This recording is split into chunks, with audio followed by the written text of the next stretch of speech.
The war has taken a turn. And the turn has not been in the favor of the Russian armed forces. And I'm saying this before I get it. Honestly, I should probably say this before I get into it, that the Russians have just gotten their nose bloodied, and they got their nose bloodied hard. But everything I'm saying here, and this is the massive disclaimer I have to place here, so I don't 3 months from now have people in my replies like, but Dylan, after the redeployment, there was some movements in Donetsk and Luhansk, etc., etc., etc., which I assume might happen. Let me say this, that the Russians are still in panic mode. It seems from U.S. intelligence that generals, now this is according to U.S. intelligence, so take it with a grain of salt, that Russian generals were afraid to even tell Putin how bad the situation is. And right in front of me, what we have, a map created by Nathan Ruser, which shows territory in yellow that's been captured back from the Russians. And this, in the last week, we've actually seen more territory captured back from the Russians than territory captured from the Russians, which is the first time in the war that we're seeing that. But before we get into the details of exactly how much territory the Ukrainians are capturing back, and how in the north of the country we're seeing massive amounts of villages getting captured back, I want to say this, that according to Ukrainian intelligence, and according to the Russians themselves and others, the Russians are trying to pull out certain troops from the Kiev region to try to redeploy them in a change of strategy. I talked about this in my Russia is Panicking video, that the Russians have realized that they are not going to capture Kiev. They might still want to keep troops in the area to try to keep Ukrainian troops pinned down at this point, but at this point they realize they're not going to capture Kiev. At this point they've realized they're probably not going to demilitarize the country. They're not going to denazify the country, not that denazification was necessary in the first place. Certainly not the Russian version of denazification. Now, they've realized all of this. And so, many people are speculating if the Russians are going to put all of their chips on capturing Donetsk and Luhansk so they can have a sort of semi-victory, so they can move away from the situation after 10,000 Russian soldiers have lost their lives and much more casualties, so they can say, hey, look, we did get something out of it. It was not all in vain. Now, we're starting to see redeployments. We're starting to see those Russian troops pull back, and we're seeing them deploy over there. But just because they are having troops pull back does not mean they're just giving territory to the Ukrainians.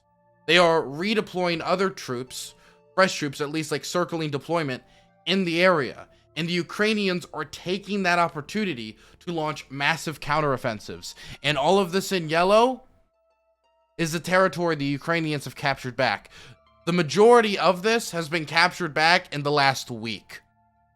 Let me say that again. The majority of the yellow you're seeing on screen right now has been captured back in the last week, especially around the Kiev region. For the first time in the war, we're seeing a ton of places liberated. Let's bring up the live map for a bit so we can talk about it, and then we can get into more specifics. Right? For one instance, we already talked about how Irpin, which used to be the last sliver of Irpin was left before the Russians were going to take Kiev, has now been 100% liberated. And we've talked about this on the live stream before. I don't think we've put this on YouTube yet. But that's not all. No, that's not all. Not only have they now liberated Irpin, they've moved forward. Not only did they have some Russian troops encircled here earlier in the week, they are pressing forward. And this isn't the only location they're pressing forward.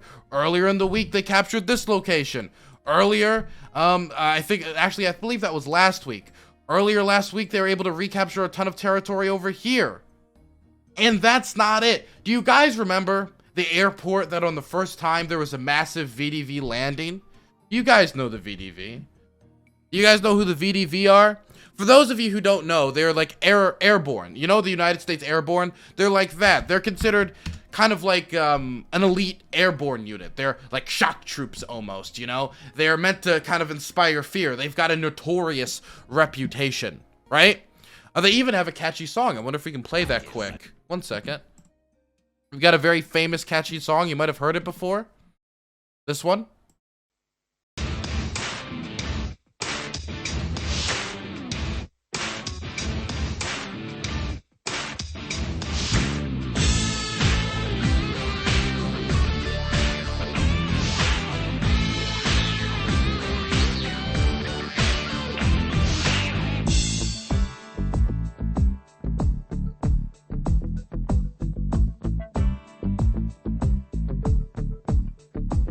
Крутые парни по всей стране, кто связан дружбой с ВДВ. Такое братство, надежный щит, никто Россию не победит. ВДВ, с неба привет, ультрамариновый набоберет.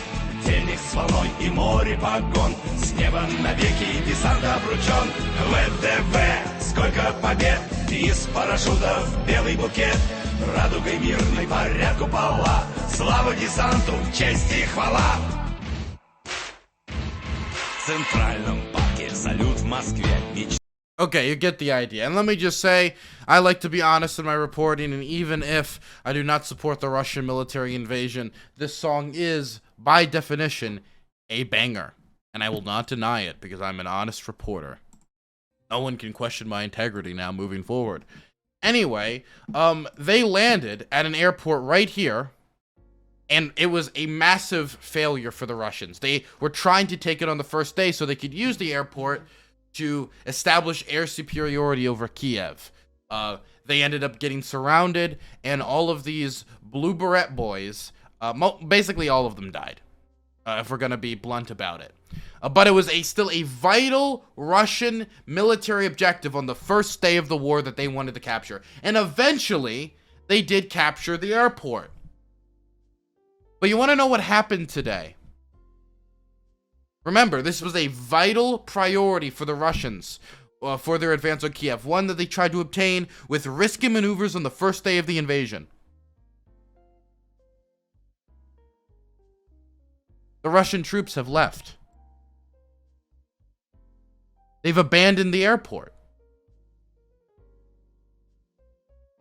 It was a first day military objective. And it's not just US intelligence saying this. There's video. Look at this.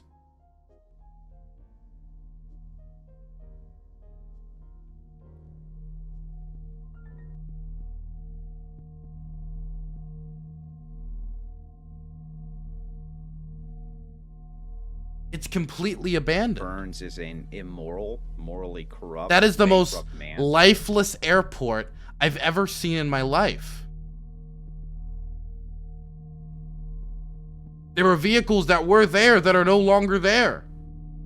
You can see points where vehicles, Russian vehicles were, that they're gone.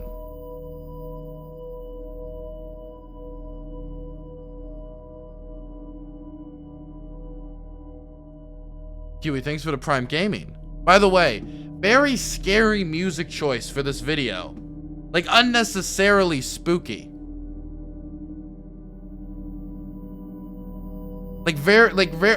Incredibly unnecessarily spooky. What is this from? Why is it so unnecessarily scary? The Ghost of Hostomel. Ghost of Kiev took a whole new meaning. The Ghost of Kiev is your friend. The ghost of this airport is not. Anyway, so the Russians have abandoned this vital military objective. Do we know why? Does it have to do with the redeployment? What does it have to do with? We don't really know for sure. And here's some more information from 2 hours ago. More abandonment. Look at this. Completely abandoned. Just burnt out Russian tanks that used to be here. That's it. And blown out buildings from a month of combat. No Russian troops in Hostomel. Up to the residential apartments complex. They're abandoning territory. They're abandoning massive strategic objectives that they tried to and threw away hundreds of lives to take on the first day of the war. And they're abandoning it. What the fuck is going on? This is the Russian military. They're supposed to be the second most powerful military on the planet. And they're abandoning airports. They're getting pushed back by the Ukrainians. And it's not just around Kiev. Those VDV troops all died for literally nothing, for an objective that would be abandoned in under a month, when they were supposed to take the capital in a day.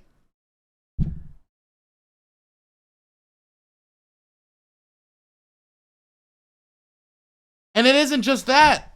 If you go all across this map, and this is just the few that are up today. Throughout the week, and I've been watching this, when I don't stream, I still look at the map. And every single day I open this map, it's another Ukrainian village liberated. Another Ukrainian village liberated. Another Ukrainian village liberated. Now, I want to be clear that if you go over here, the Russians are still pushing in Donetsk and Luhansk.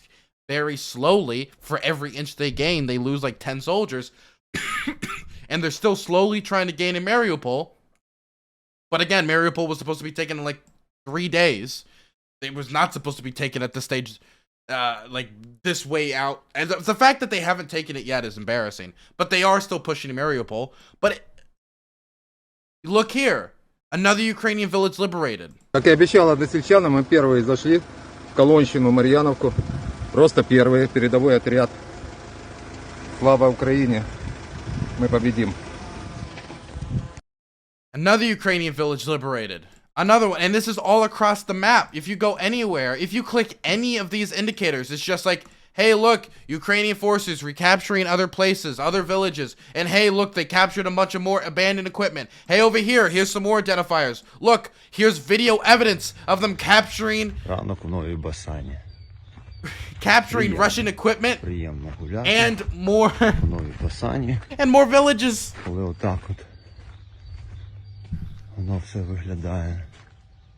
Honestly, the next aid package we need to send to Ukrainians, on top of surface-to-air missiles, and I still believe we should be sending those MiG-29 fighter jets, because air superiority, as the Ukrainians have stated on multiple occasions, is one of the major factors that are going to decide the victor of this war. The next thing we need to send them in an AIDS packet, an AIDS package, is just boots, because they're going to wear out the soles of their of their shoes and their boots from marching to recapture all these villages so quickly. I mean, we need to care about these people's foot health, by God. Calluses are dangerous, okay? They all need a spa day, for God's sake. A spa day, I say.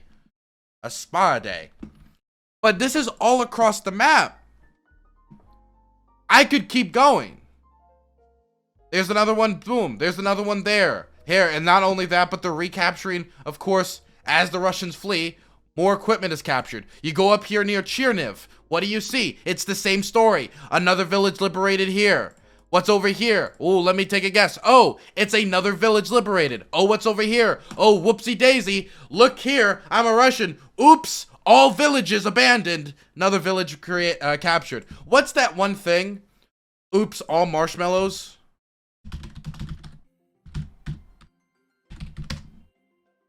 Can somebody in chat recapture it? Is it oops, all marshmallows? I forget exactly what it is. It's something along those lines. It's oops, all berries. Yeah, it's this right here. Can somebody recreate this?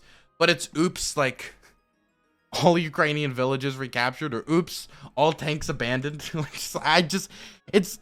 I'm confused at how much land the Ukrainians are recapturing. And it's not there. It's literally everywhere. And while they're trying to withdraw, let me just let you know, the Ukrainians are not just letting them leave.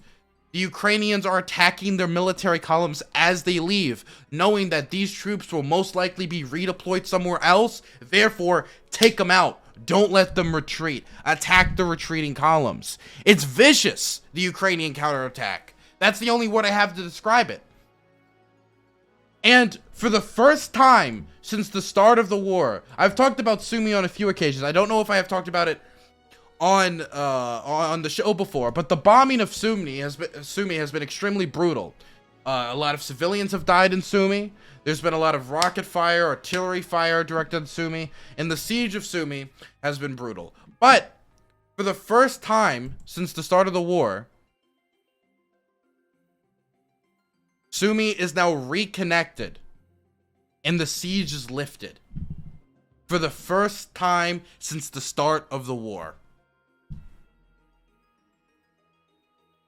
Villages are being recaptured across the board. Russian columns are being destroyed as they retreat out of the country. And that's what we should call it. You can call it a redeployment, but you could also call it, if you wanted to, even though I guess like that could leave some connotations to the idea that the Russians are going to abandon the whole country. This is not true. They're still solidly concentrated on Mariupol, the south of the country, and Donetsk and Luhansk. But you could call it a retreat. Sieges are being lifted. Villages are being taken. Columns are still being attacked. Russian soldiers and casualty numbers are through the roof. Burns is an immoral, morally corrupt, bankrupt man. This is unbelievable. We haven't seen a Russian military catastrophe of this size since the Soviet invasion of Finland. Glucy, thank you for the tier 1.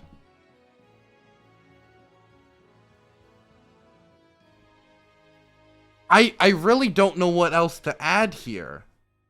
Now, I do want to also say that just because the Ukrainians are recapturing, I just really heavily emphasize this, that the Ukrainians are capturing stuff in the north. Wait, what are these in the south? I didn't click on these.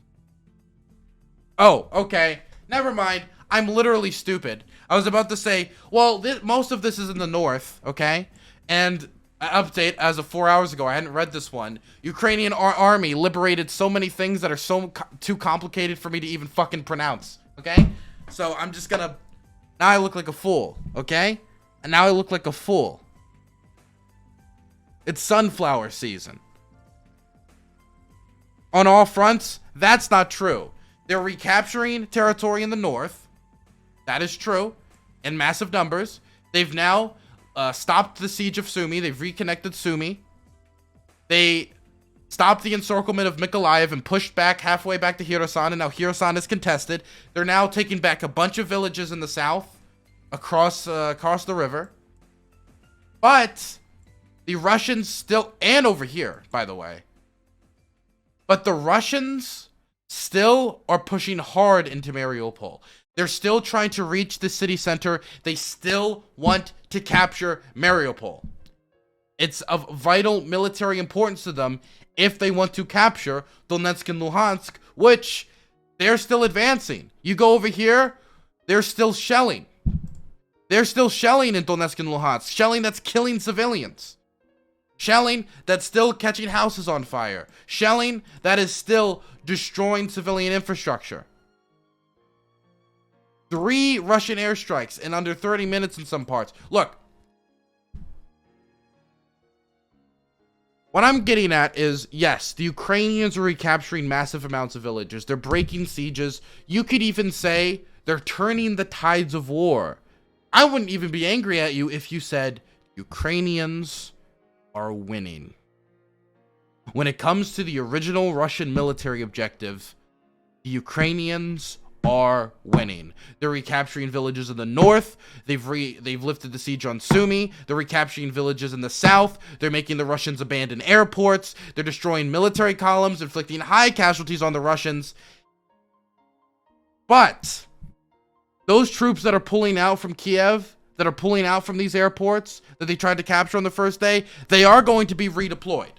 Burns is a I do believe that. Morally corrupt. Most commentators bankrupt believe man. that. Most strategists believe that. And most intelligence suggests that. And they are probably going to be redeployed in Donetsk and Luhansk. How those troops are used, who knows? Will they be used effectively? Will they just fuck up logistics again and communication lines? Who knows? But they are going to be redeployed. It's not like we've seen the end of the Russian invasion and this is the beginning of the end. That is, unless, of course, peace talks succeed in Turkey. Now, I do want to also mention, though, that if troops from this part of the country are freed up after recapturing territory, that redeployment from the Russians also does mean redeployment from the Ukrainians. That if there's no Russians over here to fight, that it wouldn't be that crazy for the Ukrainians to then move down here to Donetsk and Luhansk and then have more troops to fight them there. So whether redeployment will work towards their liberation, quote unquote, of Donetsk and Luhansk, that's up to interpretation. We'll have to wait and see. But by God, man, Ukraine has started. Ukraine is doing the impossible. No one in the world would have told you this is how this war would have gone. And I have nothing but admiration, complete admiration for the Ukrainian military and the Ukrainian people for what they're actually pulling off here. Russia has gotten their nose bloodied. No, that's not fair. The Russians have gotten their nose broken. Anyway, man, I there's more to talk about here, but Jesus Christ, man. Jesus Christ. Ukraine has Russia's nose. Yeah, they got their nose. Exactly. You got the idea. I feel like the best endgame here is Russia takes Crimea and what's left of Luhansk and Donetsk without any other terms. I don't want to like say this is what should or shouldn't happen, but like I think the Ukrainians are going to be very reserved to just the idea of giving up Donetsk and Luhansk, considering that a very large percentage of that population, I would say even if you're talking about the entirety of the oblast, is Ukrainian. Even though saying somebody's Ukrainian or Russian because somebody's Russian speaking is a lot more complicated than you would think. Because just because you're a primary Russian speaker doesn't mean that you support the Russian government. In fact, the Ukrainian streamer we had on yesterday, who is condemning Russia's invasion, was primarily, or at least originally, a Russian speaker from central Ukraine. Will Ukraine regain Crimea if they win?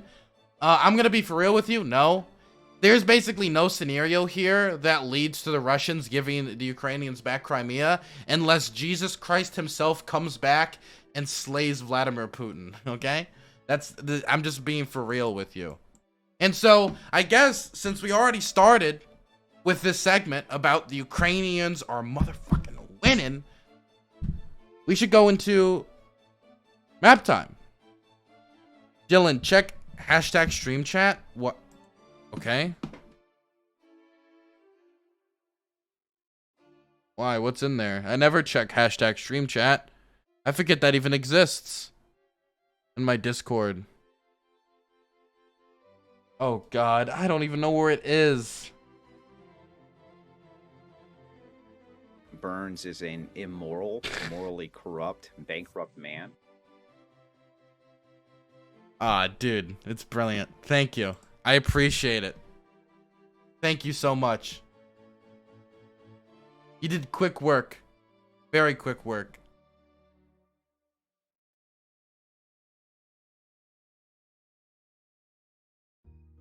Ah, my God. What's this?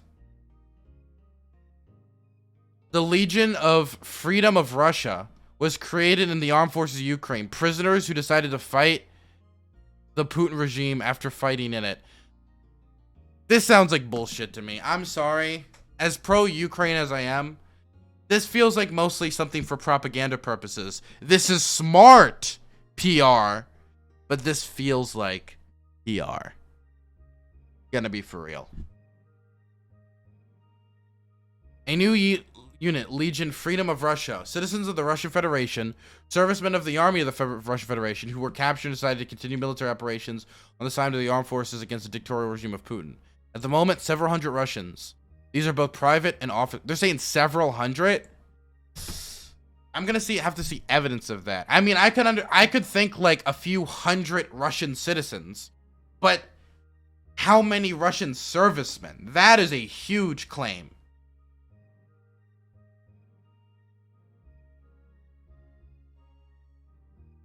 It's not implausible that some Russia has been captured and switched sides. It's not impossible. It's just like the idea that they could make up a whole like legion is like feels like ridiculous to me. During the Legion is carried out exclusively on a voluntary basis. Russian prisoners of war write the relevant statements, after which each candidate is tested by the SBU in counterintelligence. Note that by joining the Russian military, continue to fight in uniforms, but with Ukrainian insignia. The Legionnaires are fighting on par with Ukrainian. To be clear, the thing is, for Russian soldiers and Russian civilians, this would be considered high treason, and I'm pretty sure would carry the death penalty.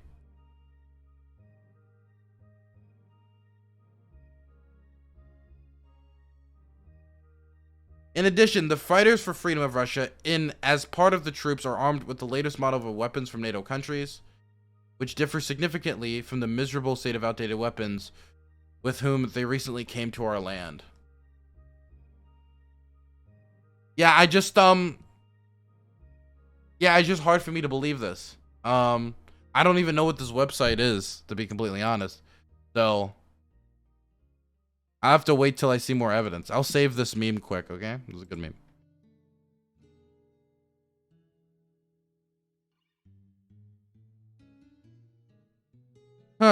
But man, this map is really crazy, huh?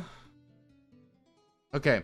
To highlight the significance of this past week, here is a GIF showing the changes compared to a similar map I made last week. Oh my god. Look at the changes here over the last week. Look at this shit.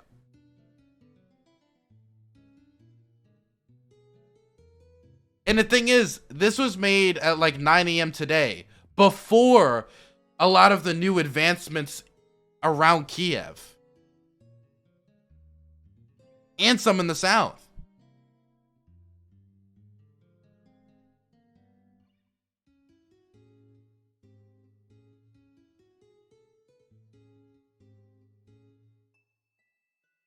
There is a former Russian MP who is also fighting on the Ukrainian side. He was the only Russian MP to vote against the annexation of Crimea and the gay propaganda laws.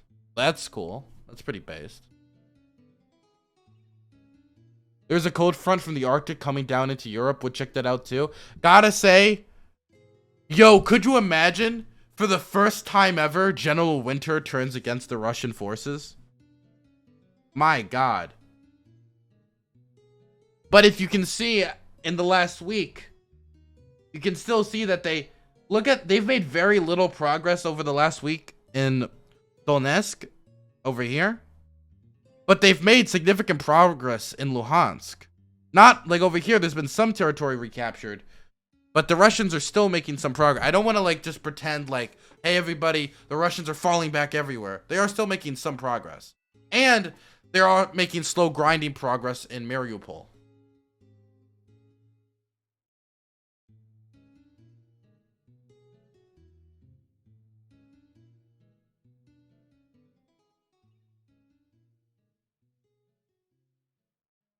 They want to create a pocket? Well, yeah, what they want to do is they want to surround this, like pin down these soldiers.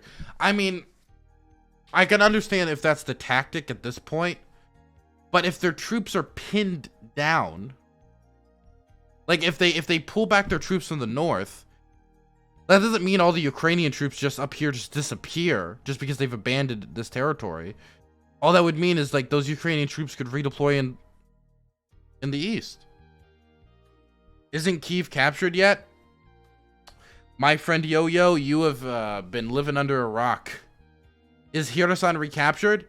There's been massive, as you can see down here, they're moving closer and closer, but not yet. They're getting closer and closer every day to recapturing it, but not yet. It's gonna be, this is a pretty important Russian strategic position. If this is recaptured, remember, there was like talk of a Kherson People's Republic on behalf of the Russians. And literally 1 week later, the Ukrainians are at the gates of the city. Marching closer and closer, man. Has Rome fallen yet? Yeah, a few of you are a little outdated. Isn't Berlin captured? It's official. Any country looking to annex territory in Russia will be bogged by old man winter. It feels like if you're a Slav invading other if you're anyone invading a Slavic country, then winter will eventually come for you. I feel like that's it, right? Old man winter is just like a dude who just like, if you're invading if you're invading a Slav, you're fucked. It doesn't matter if you are a Slav, you're not a Slav, etc. You're just fucked.